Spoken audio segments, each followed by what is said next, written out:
Ladies and gentlemen, please welcome Eduardo Bricen.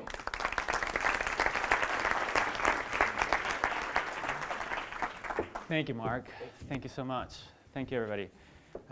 Well, it's great to be here today. And when I learned I was coming here, I got really excited because I knew that I would learn a lot and I would meet really exciting people doing really great work. And I knew that because I came here 3 or 4 years ago for the first Napa Ed Exchange, which I loved.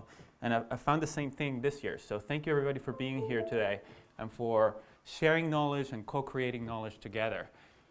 So let's start these slides here.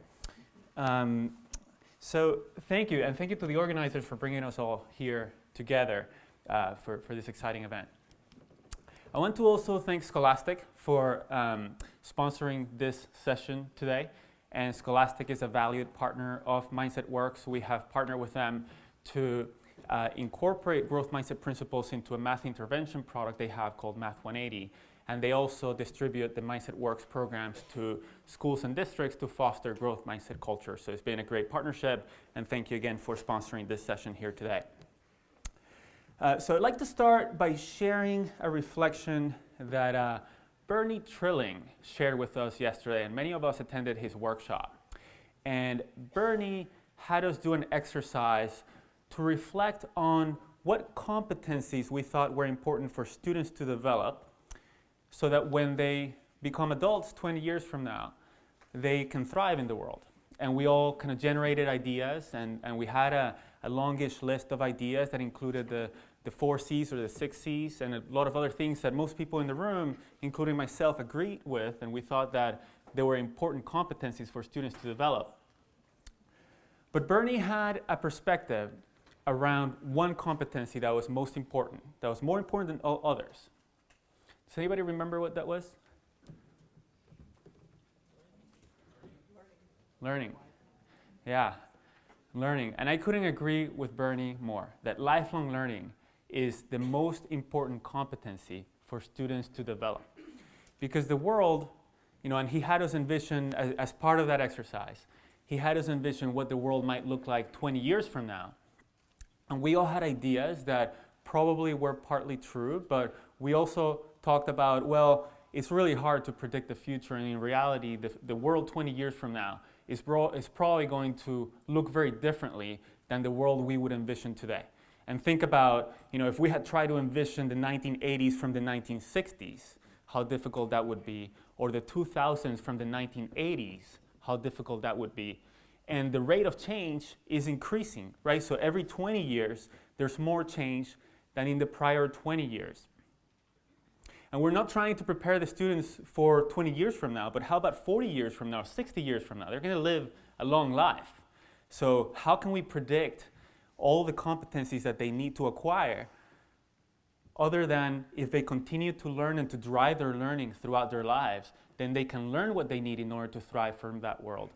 And the world is also not uniform. So it's not like in order to thrive in any aspect of the world, there's a set of competencies that everybody needs. But in different jobs and different life circumstances, people need different competencies. So think about what makes you successful in your job today. When you graduated high school or college, if you hadn't learned anything after that, how effective or ineffective would you be today in your job? Or when you encounter challenging life circumstances in your personal life, if you hadn't learned anything beyond graduation, how ineffective or incompetent we would be. So I couldn't agree more with Bernie that the most important thing that we can foster in students is lifelong learning, which really requires motivation. It requires an inner drive to drive their own learning, because without that, they're not going to be lifelong learners. In other words, we need to not only teach them how to learn and how to learn competently, but also to have that inner fire, that motivation to drive their own learning and to continue to learn how to learn more effectively throughout their lives. And I invite you to think about, is that something that we have explicitly said is most important or even important? So in our mission and vision statements for our schools and our districts, when we say, here are the things that we want to develop in students, is lifelong learning in there? Because Bernie mentioned it yesterday, and so did Michael Fullen, that if we don't have it explicitly stated, and if we don't bring all stakeholders on the same page agreeing this is important, it's not going to happen. So, and if Michael Fullen goes into schools and interviews teachers separately, as he did, and he showed it in his workshop afterwards, is each teacher going to say, part of what I'm doing is I'm fostering lifelong learners? Is that something that Michael Fullen is going to hear from all teachers? Because everybody knows that that's something that we're working toward. Michael also said something I like. He said, it's important to walk your talk, but it's also really important to talk your walk. Because if we're not talking about what we're doing, then we're all going to be walking in different directions. So have we explicitly identified lifelong learning as something that is most important or even really important? And is that something that we're cohesively working toward? Another way to think about something related to what we'll talk about, which is growth mindset, is about all the different things that are happening in education that are really exciting. And I've mentioned some of them here. And these are some of the topics that we talk about here in this conference, and there are things that I think are really important that I encourage you to continue to do. There are things like project-based learning, mastery-based learning, self-directed learning, teachers as activators and not only facilitators, and all these other things. And these strategies are really, really important, and they work for a number of reasons. But one of the reasons that they work is that they engage the learner's mind actively. Because learning always happens in the learner's mind. And what is happening in the learner's mind has a huge ramification over how much learning takes place. So we could create awesome learning experiences for learners, but if they're disengaged, they're thinking about something else, they're not interested, then they're not going to get as much out of that learning experience than if the mind is actively interested and working hard. And these strategies activate the mind and make the learners think actively. But also we find that sometimes we do these things and some learners are not that motivated, they're not that engaged, or we know that they could be more motivated and more engaged. So today we'll explore a foundation, another foundation in addition to these things, that is important to have learners take ownership over their own learning and drive their learning not only in school, but out of school and beyond, so that they can ignite that lifelong learning. And that's about that inner fire, that inner motivation that I talked about that is critical for them to be lifelong learners. So that's our purpose today, is to explore how we can ignite our students as well as our own inner drive to learn and our colleagues' inner drive to learn. And that's necessary to do all the things we're trying to do, like increase student learning, close the achievement gap, prepare students for college and career and life with higher order critical thinking skills and 21st century skills. This is really important. That inner drive is important if we're trying to achieve these things. So I'll invite you to reflect a little bit on your own here. Take just a few seconds to reflect on whether you agree with Bernie and with me that lifelong learning is really, really important, and that inner drive and inner motivation to drive our own learning is really important. And if so, what challenges you face. So whether you have some students that are not as motivated as you would like, or you have some teachers who are not as motivated to continue to improve their practice over time, or whether you yourself sometimes might find yourself not as motivated to drive your own learning over your life. So what challenges you in your own context in this topic, and do you think this topic's important? Because if you reflect a little bit about that, then you'll get more out of the rest of this session and then a workshop that we'll do for those who choose to go there afterwards. So I encourage you, and with students, this is something else that an exercise that we can do with students is having them reflect and discuss with one another how what we're going to learn is relevant to them, because that will help them lean into the class and the lesson and what we're learning in class. So I encourage you to think about this and make connections. They'll help you learn more deeply. But some of the things that we hear from teachers is that some students don't fully engage in learning. They might engage when things are easy, but disengage when things get hard. They might be motivated by assignments with grades, but unmotivated by assignments without grades, which means that they're not really interested in the learning and the growing, but just in the extrinsic rewards. So what happens when the extrinsic rewards go away, right? They might be uncomfortable with making mistakes, which are important if we're challenging ourselves with things that we don't already know. They may stay within their comfort zone, so take lessons that they are comfortable with and not lessons they're not comfortable with. Or within project groups, they might take roles that they're comfortable with and not roles that they're not comfortable with. And we just know that they're not maximizing their growth, and some of them might even drop out of high school or drop out of college. So a key lever to drive that inner fire for motivation and to drive our own lifelong learning is called a growth mindset. Many of you are familiar with it. It was something that was discovered by my colleague, Stanford professor Carol Dweck, who wrote this book called Mindset if you want to continue learning about this after today's sessions.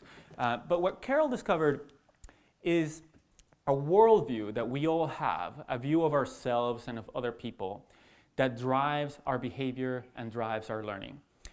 So some people think of personal qualities as fixed, what is called a fixed mindset, and other people see personal qualities as malleable, things that can change, and she called that a growth mindset. And there's been a ton of research by Carol and now a lot of other researchers that have explored this, including research in the moral character side. So there's interesting research that thinks about qualities like kindness and other moral qualities in people that have studied how a growth mindset, a view of those qualities as malleable, helps foster things like kindness and other moral character in kids. But what Carol and most researchers have gone the deepest in is in a specific quality that is abilities, whether people see abilities as fixed or as malleable, including intelligence, which is our ability to think. So that's what we're going to focus on today in this session, is having a fixed mindset, which is seeing an intelligence or an ability as fixed, or a growth mindset, which is intelligence or an ability can be developed. And this seems really, really simple, but there's a lot of nuance to it, and hopefully we'll all deepen our understanding and explore this together in a number of dimensions. But one of the early confusions that tends to happen is that some people see growth or fixed mindset as thinking that we can achieve highly or not highly. So some people might think that, well, if I think that I'm good at math and I can do lots of great math, then I have a growth mindset. But that's not what a growth mindset is. If people think that they are naturals at math and they're geniuses in math and they're great in math because that's something that is fixed in them, that is a fixed mindset, and that is demotivating when things get hard, as we will see. And when we see math as something that anybody can get better at, whether your ability is high or low, that would be a growth mindset about math. Or, we can apply this to anything else, to social interactions, to presenting in public, or to taking notes, or to writing poetry, or anything else. And this is important because this belief or this understanding about abilities, the truth is that we can improve our abilities and anybody can get better at a particular ability if we study and work hard to develop it. If people understand that, then it affects our behavior in powerful ways that we'll explore, and then our behavior affects our results, affects how much we grow, how much we learn, how much we can accomplish and meet our goals. So to give a couple of examples on how the belief, which is the item on the left, affects the outcomes, which is the item on the right, let me describe a couple of studies. In one early study that Carol did with Lisa Blackwell, they went into 7th grade classrooms. And at the beginning of the year, they had students fill out a survey that was a multiple choice survey. It had questions like this. Your intelligence is something you can't change very much. And then students would say, well, I disagree, I agree strongly, I disagree strongly, and they would just answer these questions. And they were told there's no right answer, we just want your opinion about this. So take the second question. If students said, you can learn new things, but you can't really change your basic intelligence. If they agreed with that statement, would that be a fixed mindset or a growth mindset? That's right, that would be a fixed mindset. So the purpose of this survey was simply to measure the mindset of the students, not to try to change it. And then the researchers went back to their university and just observed what happened with the students over the next 2 years, over 7th grade and 8th grade. And what they found is that the students with a growth mindset, that is those who thought they could change their own intelligence, increased their grades over 7th grade and 8th grade, while those with a fixed mindset did not. And the gap in performance increased over time. So similar to that study, there's been now lots of different studies that have looked at humans in lots of different situations, lots of different ages, and we see the same results wherever we look. So within academics, researchers have studied kids as young as 1 to 3 year olds, or students in college or adult learners. They see the same effects. In sports, when athletes have a growth mindset about sports and athleticism, they perform higher than athletes who see athleticism as something that is fixed in them. There's been research that has shown the positive benefits of growth mindset on health, on relationships. So when people see personal qualities in people as things that can change, they persevere in solving conflicts, and as a result of that, their relationships with other people are deeper and longer lasting. And there's been a lot of research also on the workplace, showing that with a lot of skills in the workplace, any skill you look at, the people who have a growth mindset about that skill perform that skill better than people with a fixed mindset. And I'll share a couple of research studies on that with you, because here, one of the things that we're interested in is preparing students for the real world, including the workplace. So this is also relevant to what we're all interested in here. So a couple of specific examples. There was a study done in Chile with a national standardized test that measured reading skills in 10th graders in Chile. And so this was done with almost 150,000 students in 10th grade. And what they found is that the students who had a growth mindset, who saw intelligence as something that can change, they were 3 times more likely to be in the top 20% of readers. And the students who had a fixed mindset, who thought that intelligence was something that some people were smart and other people were not smart, they were 4 times more likely to be in the bottom 20%. They also found that, as a lot of other research have found, that a growth mindset decreases or closes the achievement gap as well, because it benefits everybody, but it benefits the students who face negative stereotypes the most, such as minorities and girls in math and science. In college, there's been research that has shown that the college students who believe that math ability can be developed, as opposed to there are some math people and some people who are not math people, they enter college with higher math ability, and they improve their math ability more in college than those with a fixed mindset. And the college students with a growth mindset complete more credits per term, which also is a predictor of graduation, college graduation rates.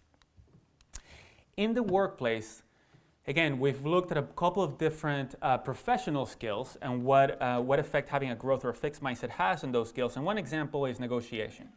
So the people who think that good negotiators are made, that is, that negotiation skills are developed over time and anybody can learn negotiation skills, they persevere in a tough negotiation, so they engage and work harder through a tough negotiation.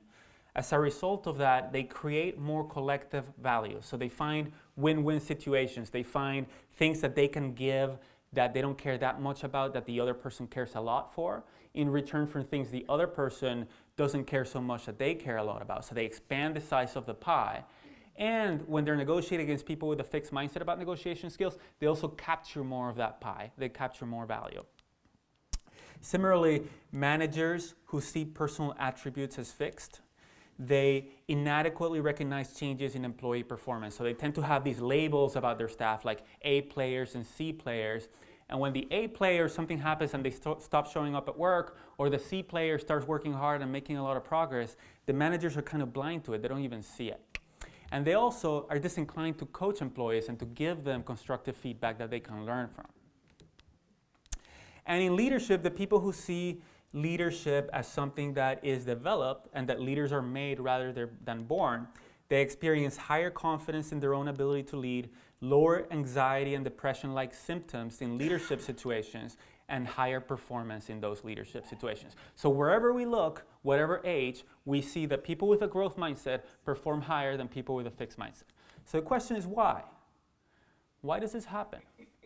I would love for all of you to think about, why do you think that people who see abilities as malleable perform higher than those who see abilities as fixed?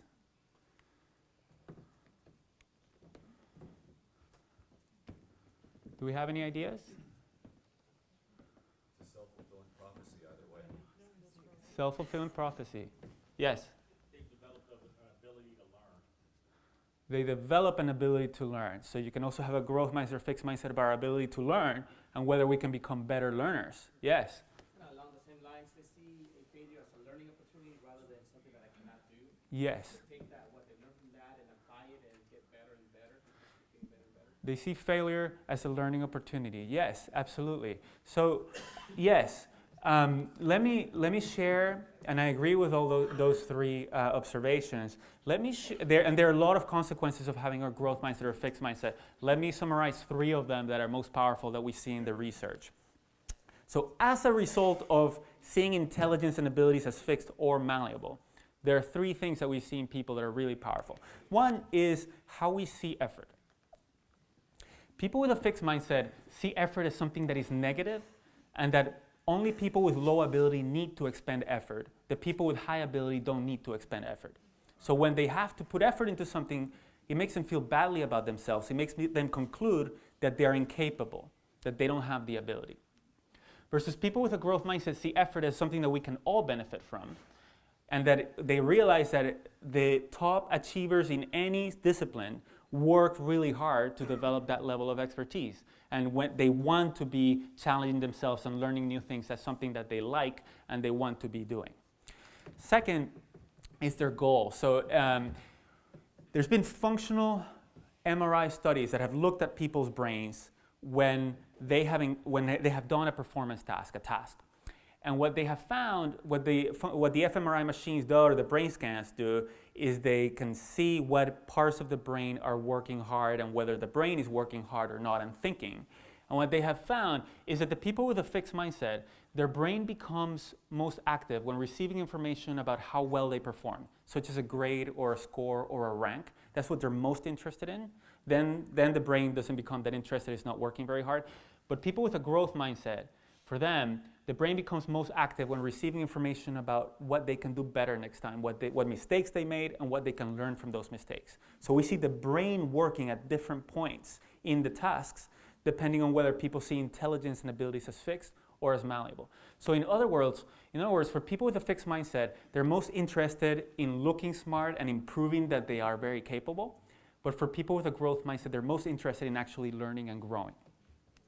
And finally, when they encounter challenge or setbacks or mistakes or failure, as you said over there, people with a fixed mindset feel helpless because they conclude that they are incapable. They don't have what it takes to do the task at hand. So they withdraw, they disengage. In order to protect their ego, to not conclude that they're incapable, they say, well, I'm just not interested in this. I'm not even going to try. But people with a growth mindset understand that struggle and failure and mistakes are part of the learning process. And if we're doing something, if we're going to be learning and growing, then we have to be challenging ourselves with things we don't already know. And if we're really working on something we don't know how to do, then we're going to be making mistakes. So that's part of the learning process. So they want to be in that zone. And they're resilient. They try different strategies. They ask for help. They figure out ways to get through those challenging situations. So let's look at a short video of a student from a growth or fixed mindset lens. Let's figure out, does the student have a growth mindset or a fixed mindset? And if we were talking to the student in the real world, in our schools, would a growth or a fixed mindset framework help us understand what's happening with this student? My name is Sophia, and I'm going to 8th grade. What makes you feel smart in school? When I can actually answer questions, say I get a question right from the whole class, and that makes me feel kind of smart and special. Now, Sophia wants to answer questions right. She wants to know stuff. She wants to be successful. And what makes you feel not smart? When I tend to space out a lot, and when I space out, it's like the teacher will ask me a question and I have no idea what she's saying, and so I just have to sit in silence until she gives up and it's somebody else. True or false? You can't really change your basic amount of intelligence. So what is this question asking? Yeah, so this question is trying to assess what is the mindset of this student. And what we're saying here is that the answer to this question explains the answer to the other questions, how she thinks about the other things, right? Well, I I'm gonna have to probably agree on that one because, like, sometimes there's like limits on what, well, for me, there's limits on what I can learn and what I can't. Do you prefer schoolwork that you can do perfectly without any mistakes?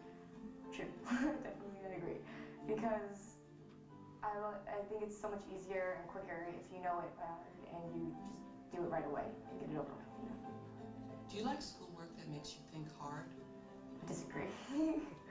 I do think hard, but overthinking sometimes can just really frustrate me. So Sophia wants to know stuff. She wants the knowledge. She wants to have the right answers. It's not like she doesn't want to, but she doesn't want to work hard, right?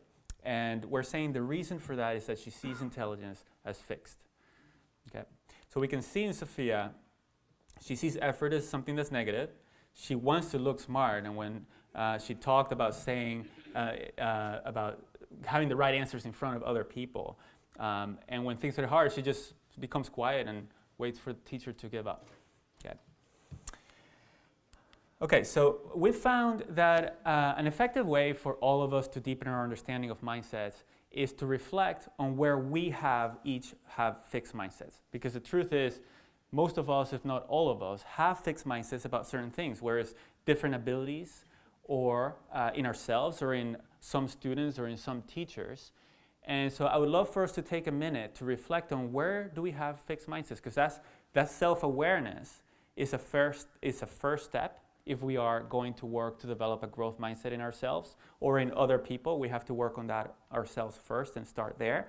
And also it'll help us understand, well, what does this fixed mindset do in me, in my behavior? What effect has it had in me, whether it's in the present or in the past? So you might think about things like math. Is math something that some people can do and other people can't do? Do I have a fixed mindset about that? Or writing, whether it's creative writing and poetry or nonfiction writing. Are some people great writers and others not in a fixed way? Or music, playing a musical instrument or singing or playing sports or creating art or even doing stand-up comedy. Is that something that some people are comedians and others aren't, or is that a craft that people work at to get better over time and something that anybody can become better at? So whatever ability it is, let's take a minute to share with a neighbor, where do you have a fixed mindset or have you had a fixed mindset in the past, and what effect has that had on you? And you might think about your view of effort, your goal of looking smart versus growing, and a helpless or resilient response to a setback. Let's take a minute to do that.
All right, let's take another 20 seconds.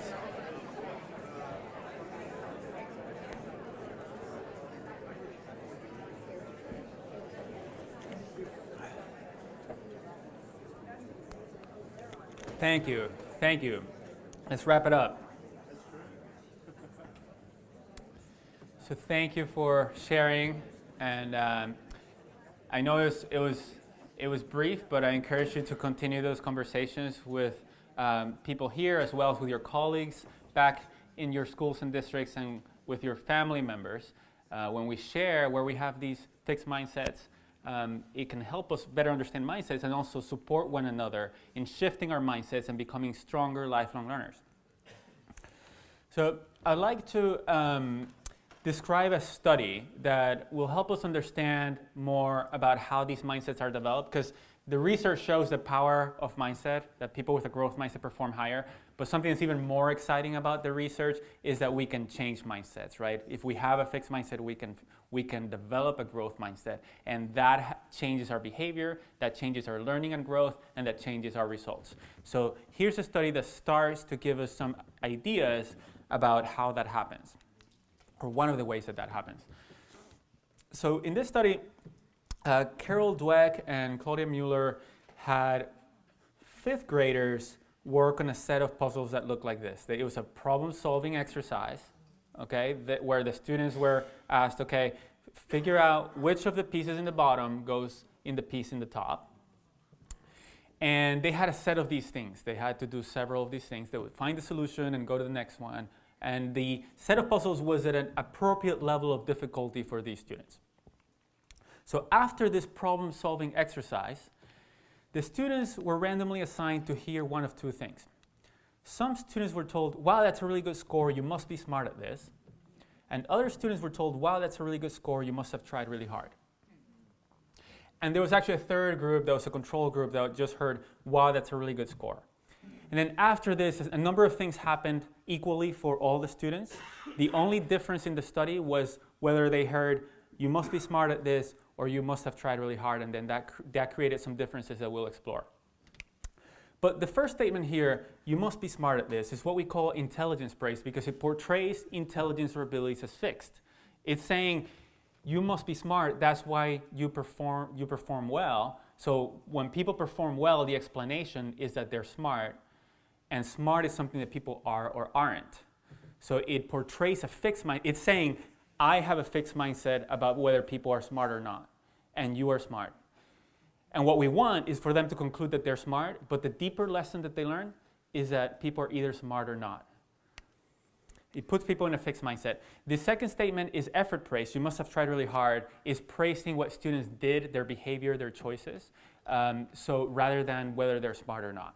So that tends to put people into a growth mindset, although there are other statements that we could say that are even stronger growth mindset statements, and we'll explore some of those in the workshop today. But after the students heard one of these two things, then they were asked, okay, we're going to do another set of puzzles, just like the one we did, but we can do either one that's harder, that we're going to learn more from, or we can do an easy one. What do you want to do? And the students responded very differently, depending on what they had heard. What do you think happened?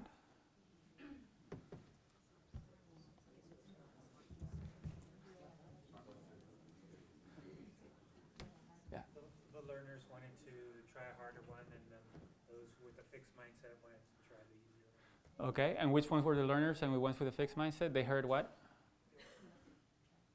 The ones you're saying the ones with a fixed mindset would be the ones who heard, you must be smart at this, right?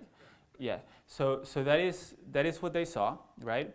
Is that the students who were told, you must be smart at this, most of them chose to do the easy puzzle. And more than 90% of the students who were told you must have tried really hard chose to challenge themselves. Now, how different would our environments be if we all truly chose to challenge ourselves, whether it's in our schools or in our workplaces? And here's a huge difference from less than 50% to more than 90% from one short little sentence, you must be smart at this. So then the students were all told, okay, you know what, the next puzzle that we're going to do is going to be challenging, but we're going to learn from it, so let's make the most of it. And all the students then struggled with that puzzle because it was too hard for them. And then after that puzzle, the students were given a third set of puzzles that was very similar to the first one. It was a different set of puzzles, but it was the same level of difficulty. And what the researchers wanted to see is, does telling students you must be smart at this, does it change their performance? Or does telling them you must have tried really hard, does that change their performance as problem solvers? And what they found, so they compared, on the left we see the performance in trial 1, which is essentially the same for all the students, because they were randomly, at that point there was no difference between the students. After trial 1, they were told, you must be smart at this or you must have worked really hard. And then on the right, we see the performance on trial 3. And we're comparing trial 1 and trial 3 because those two were in equal level of difficulty. And one thing that we're seeing here is that the students who were told you must be smart at this, they performed worse in the third trial than they had in the first one. They became less competent problem solvers. We know they can do better. They just did better 10 minutes ago. We told them you must be smart, and they became worse problem solvers. Why? Because when it got hard, they had no resources. They assumed that they were incapable, and so they didn't try hard. Isn't that how it works? Yes. So in that second trial, they were struggling. Things were hard. And they concluded that they must be incapable because they were struggling. They couldn't figure it out. So they're saying, I must not be smart. And how did that affect the performance in the third trial? Why does that change their ability to solve a problem? Do you think they feel like their intelligence is out of their control? Like the growth mindset person, because I make choices to work hard and I can grow, I have some control over my destiny, if you will, my learning. Whereas the other one, I don't have control. It's just either in me or not. And so when it does get difficult, as Tara said, I guess I can't do it. I don't have any, there's nothing I can do. It's not in my control. Absolutely, yeah. So they're thinking, whether I succeed or not is not in my control. It's whether I have it or don't have it. And apparently I don't have it. So I don't have it. So their confidence goes down. Their anxiety goes up. They start getting worried, fight or flight response. They stop being able to think and problem solve effectively. Now we're saying their confidence goes down. Why do we tell them? And we tell kids that they must be smart and that they are smart. We do that all the time, and we hear it all the time in our schools and our homes. Why do we say it? We want to build their confidence. We tell them that they must be smart to build their confidence, and the effect is the opposite. It lowers their confidence when things get hard. What actually happens is that we tell them you must be smart, and that might raise their confidence at that point in time in the short term. They might be thinking, I'm smart, and they're feeling good about themselves. But when things get hard, which they invariably will in school and beyond school, then their confidence goes down. So telling them that they must be smart is having the opposite effect from what we intend. Yeah? Did you see the movie Whiplash? No, I didn't.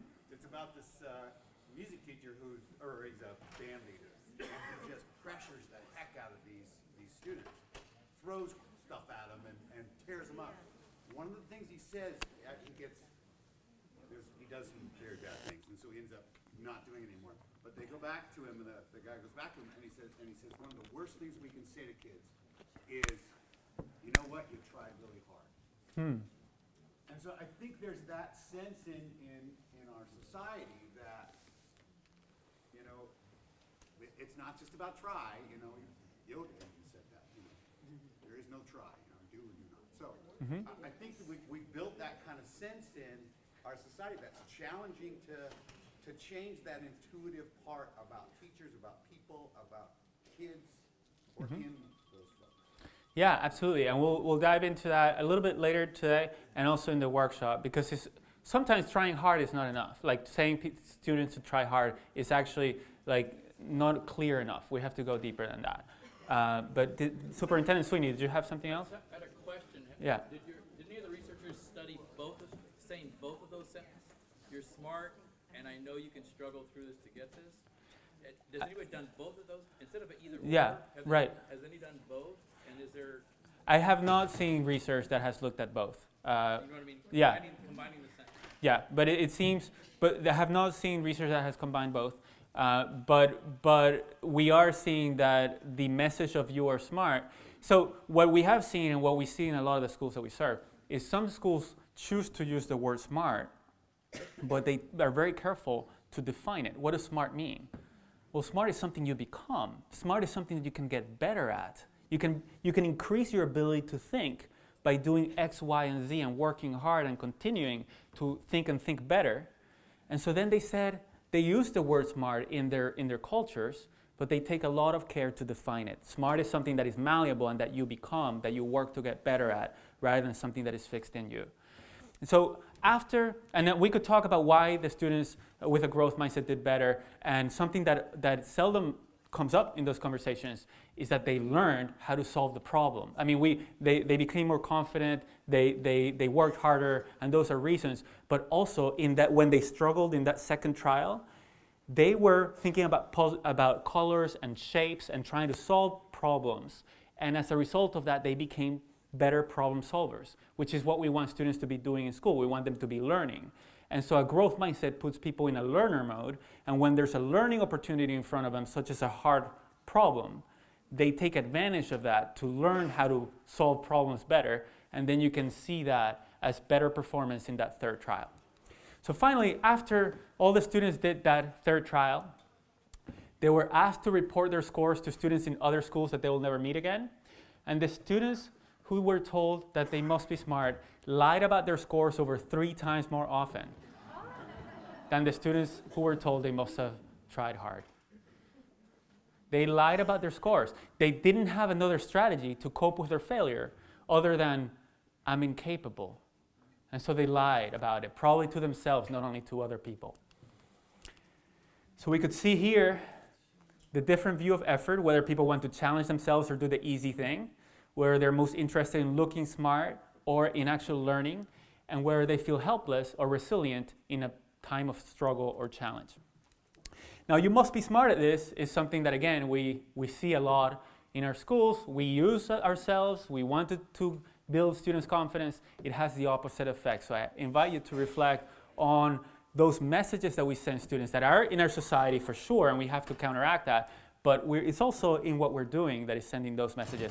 And it's not just smart, but we might talk about the technology genius or the natural artist or the born poet. And when students are working on projects in our schools, do we label them and do we foster the beliefs that these abilities, technology, art, etc., are fixed in people or something that anybody can develop and become better at? And as teachers, are we saying that we can develop these abilities, whether it's math or use of technology or art or anything else? Is that something that we're saying we want to learn how to become better at those things also? And you can help me, by the way. Are we modeling being learners?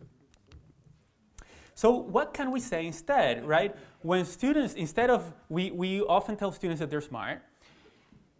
What can we say instead when they struggle despite strong effort, for example? So there's a student who's trying really hard. They are trying really hard, but they're struggling and they're not making progress.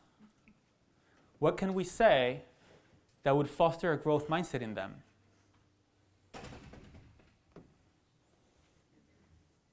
Any ideas? Yeah. Say something like, you see the effect of working hard, right? Or talk to me about what happened when you work hard. Okay, so I'll play student. Okay, well, here's what I see happening. I'm working really hard, and I'm not succeeding, and I'm not making progress. So from that I conclude that hard work is not changing my abilities. My abilities must be fixed, right? You need to help recognize what areas they have grown in. Effort results in something. It may not result in the right answer right then, but what other traction have they made? Because otherwise, if you reinforce, well, I tried really hard, but you didn't result in the right answer, you're better off not encouraging at that moment. But encourage them in what new information did they find, what new discoveries did they make. That it doesn't matter if it's not the right answer right then, but you made some growth. So that's something we can explore, right? Do they feel like they have become better in something even if they haven't gotten to the right answer? Yeah. Now I'll play student again. I'll say, I don't think that I'm getting better. I don't see anything that I'm getting better. I spent 3 hours working last night and the day before and the day before, and I don't see any progress. I feel helpless. I wonder if we can recommend that they leverage resources. So, you know what, you have done some really great work.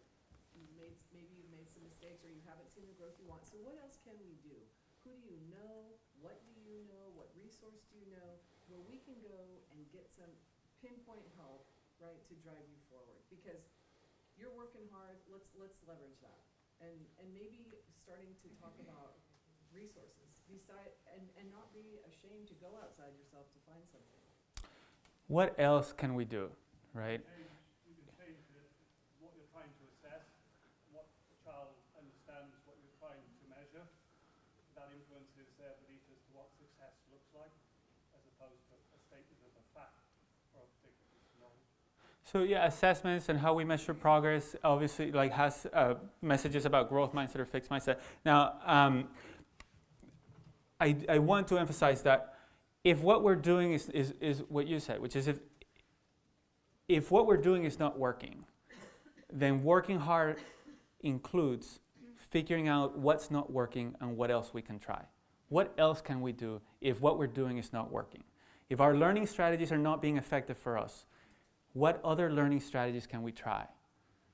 And it's not only relevant for students, but also teachers. Sometimes teachers, whether teachers have been teaching for 1 year or for 20 years, sometimes they're working really, really hard and they're not being successful with some of the learners and they feel helpless. They're saying, I'm working really hard, these kids can't learn. I've tried for 20 years. So you could say, well, continue working harder, but you can also help them think about, well, if what you're doing is not working, let's go explore other things that you could try, other strategies, right? Let's learn how to learn, because how to learn is not something that we ever stop doing. We have to figure out, let's go explore what other teachers are doing, let's try different things, let's have a running things of things that we could try and not try, and continue working on different strategies, right? So when students are making progress, and they're making a lot of progress, but they're not putting a lot of effort into things, they're just getting straight A's and not putting effort into things, what can we say to them to foster a growth mindset in them? Yeah. I had to look at something when you were talking, because I'd seen a thing on Thomas Edison, and his quote was, "I have not failed, I just found 10,000 ways that don't work." Trying to create the light bulb. Definitely he had a growth mindset, because all of his discoveries, but the idea of it wasn't a failure, I just found a different way not to do it. And maybe telling that to a kid, hey, I really like the effort you're putting in, we're going to get to the right answer, but now we know all the ways that we won't get to the right answer, so let's keep trying. Yeah, we could say it to a student who is struggling, and also to a student who is not struggling. Absolutely, that's a very growth mindset quote. Now, for a student who is finding success really easily without effort, we could help say, hey, that's awesome that you can do this. This is great. But we all come to school to challenge ourselves and to learn new things. And that's what I'm doing as a teacher. That's what all your classmates are doing. So I don't want to waste your time. Let's figure out how to raise the challenge for you. If you know how to do this problem in a certain way, find 3 other ways to solve the problem, or teach it to somebody else, right? How do we increase the level of challenges so that you're growing and learning in school? Because that's what we all come here to do. And obviously the culture, both of adults and teachers and students in that school, that reinforces that every day is really important for school to be something that everybody sees, something, a place that we all come to learn, to challenge ourselves with things that are worth doing. So for other examples and other tools for teachers and other educators that have kind of sample languages in different situations, or they have growth mindset and fixed mindset rubrics, there's a URL here that teachers can go to download resources on our website. And the slides, I'm happy to share the slides if you email the organizers, so you'll have all these notes. So feel free to reach out for that. Or my email address is ebriceno@mindsetworks.com. So in addition to these research studies that have looked at language, trying to figure out how the human psychology works, we have also developed, and the researchers have developed, ways to foster a growth mindset in students. And we'll explore that in more detail in the workshop, but to share a couple of things really quickly, something that's really, really important to start with is to be very clear about what a growth mindset is. And what I would love is for all of us here, every person right now, to define what a growth mindset is, whether it's in your head or write it down. What is a growth mindset in 1 or 2 sentences? Let's do it.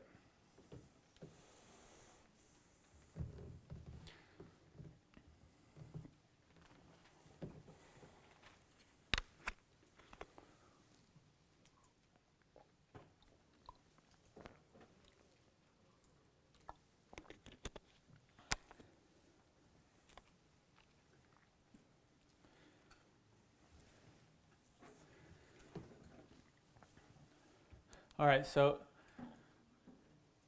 here is some things that the growth mindset is not.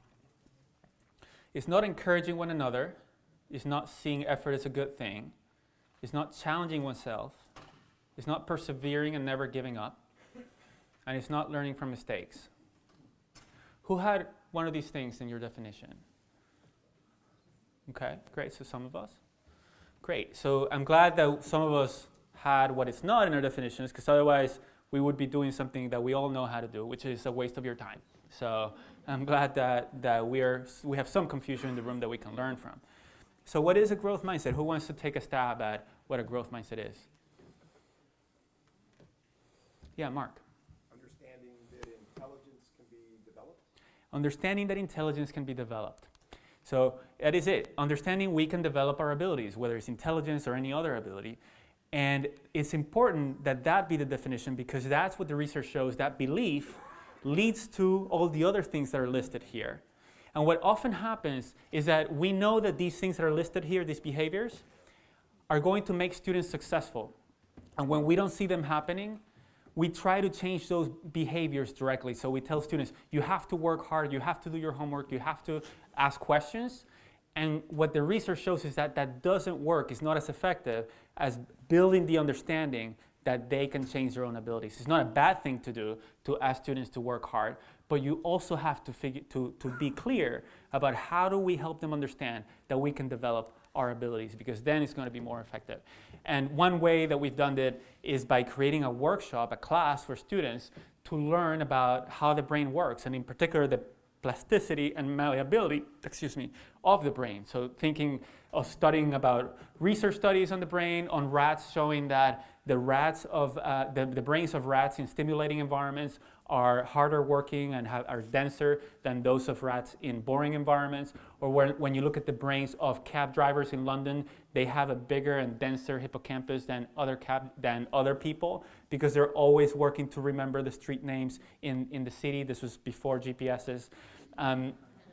And as a result of that, of teaching students that the brain is malleable, the teachers saw a change in behavior in the students, a transformational change in motivation in the students, and as a result of that, their grades turned around, and the students who had learned that the brain is malleable started doing better over time. So again, we have to be clear about what belief, what understanding is it that we're trying to change in students, and is the understanding that abilities or intelligence can change. So when we do this work, something else that is really exciting is that teachers and students really like it. They like to learn about a growth mindset. They embrace it. It's something that is energizing and empowering for students, and therefore it makes everybody more successful.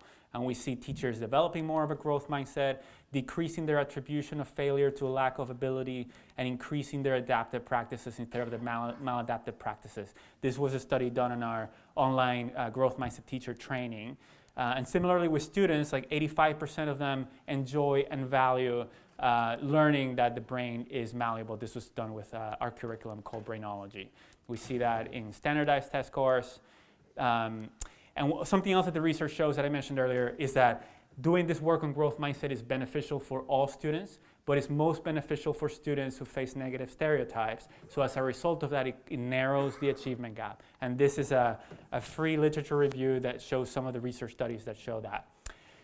So, and we're concluding this, something really important is to create a culture that is a growth mindset culture, where all the adults, students in the community share a growth mindset, that is an understanding that our abilities are developed. A commitment to learning and growth, that means that we adults, as superintendents and principals and teachers, are learners every day. We are sharing what we're trying to learn about, we're sharing our mistakes, we're asking for feedback, we're modeling learning every day. We are understanding about effective learning and self-management strategies, so that if what we're doing is not working, we can help students figure out what will work. And we communicate with one another through both language and assessment practices and what's on our walls and everything else in a growth mindset way rather than a fixed mindset way. And obviously that takes leadership. So it's exciting that you're all here today, because in order to change culture, we need to take leadership to change that culture and use the group to change the group. As Michael shared yesterday. And one of the reasons that I'm very excited here today is because I believe that this community of people are doing great work not only to serve the students that you serve, but you're also creating the model schools of the future. You know, you are pushing the envelope on what great teaching and learning can look like, and that is going to serve as a model for lots of other districts in the future. So just like New Tech High has served as an inspiration and a model for now, 10 or 16 other schools in Napa, and now you're working to foster these practices in your schools and districts, then lots of other districts in the future are going to look at what you're doing and your results and incorporate those practices. So that's why I'm really excited to be sharing knowledge and co-creating knowledge with you today throughout this conference, so we can create the best teaching and learning environments together that will impact not only the students we serve, but much more broadly and future generations. So thank you for the important work that you do. I want to share a couple of key takeaways. First, a growth mindset is a foundation for learning and achievement. So a growth mindset turns people into learners in school and out of school and beyond school, into lifelong learners. Growth mindset efforts need to be focused on the specific belief, not just on working hard or persevering, but how do we help people understand that abilities can be developed. And as leaders, we can create the most powerful change agent, which is a growth mindset culture. So thank you for being here today. I look forward to continuing to learn together with you.